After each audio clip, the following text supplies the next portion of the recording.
Во изминативе 2 години, ИСОС, наместо да ја врши функцијата за која што е создаден, за унапредување на сметководствената професија во Република Македонија, во своето работење се соочува со сериозни неправилности, непотизам и нетранспарентност во изборот на органите на ИСОС, финансиски криминал и така натаму.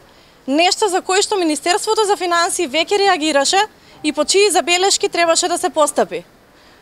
Но наместо почитување на записникот од Министерство за финансии, работата на институтот целосно се блокираше.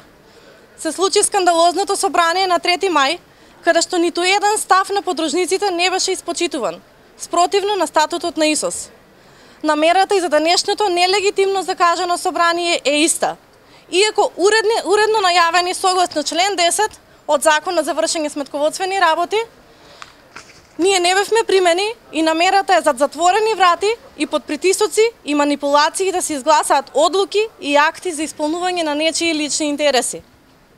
Затоа, денес стоиме тука, во знак на протест и незадоволство, го повикуваме Министерството за финансии како надлежен орган да даде времена мерка на сите акти кои денес ќе се изгласаат се до записникот на инспекцијскиот надзор. И конечно, бараме итна интервенција од Министерството за финансии со цел темелна промена на Законот за вршење сметководствени работи, како и нов транспарентен избор на сите органи на ИСОС.